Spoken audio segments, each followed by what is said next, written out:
बाजार समिती झालेली आहे आपली आणि आपला पूर्णपणे विजय झालेला आहे, त्याबद्दल आपण काय सांगता? सत्याचा विजय झाला आहे ही वस्तुस्थिती नाकारता येत नाही.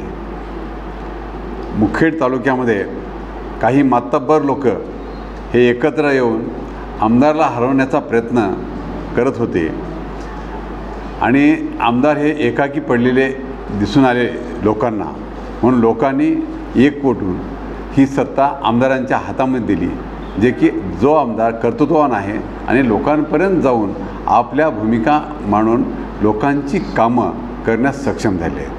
आणि आजपर्यंतच्या कालखंडामध्ये एवढी जी कामं झाली ती कधीच झाली नव्हती, म्हणून लोक यावरसुद्धा खुश आहे.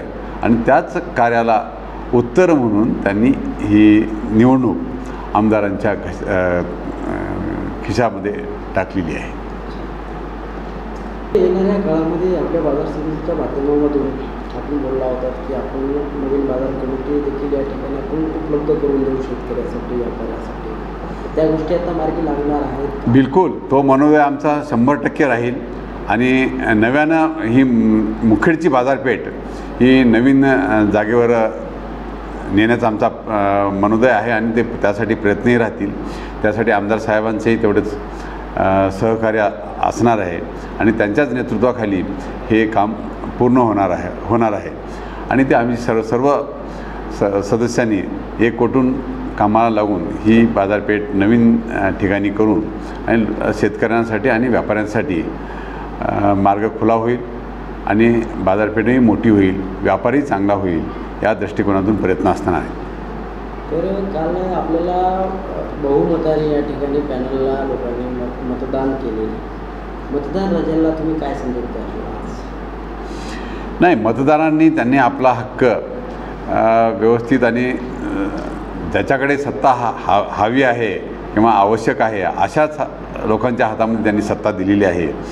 जे लोकांनी हेतुपुरस्सर एखाद्याला बदनाम करण्याचा किंवा एखाद्याला नामोहरम करण्याचा विचार करून एकत्र येऊन हे प्रयत्न केलेत, त्यांना हे चांगला चपराक देण्याचं काम मतदारांनी केलेलं आहे.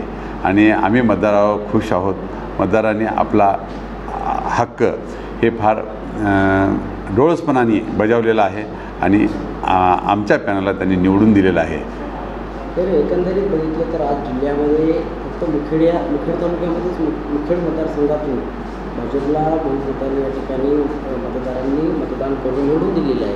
आणि येणाऱ्या काळामध्ये विधानसभा असेल, लोकसभा असेल, जिल्हा परिषद असेल, त्यासुद्धा निवडणुकीमध्ये मतदार याच उद्देशाने उद्या मतदान करतील का?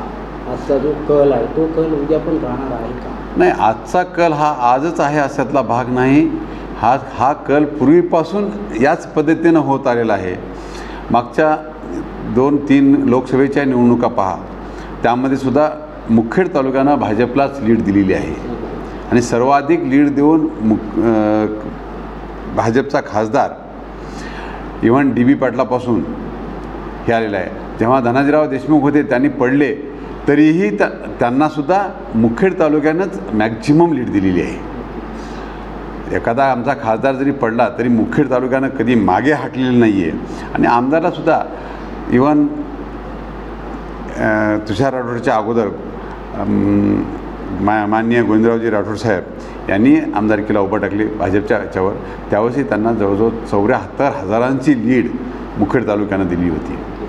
ती अख्ख्या महाराष्ट्रामध्ये दुसऱ्या क्रमांकावरची लीड होती ती. म्हणून मुखेडची जनता ही भाजपच्या पाठीमागे पूर्णपणे आहे आणि भविष्यातही राहील याची आम्हाला खात्री आहे.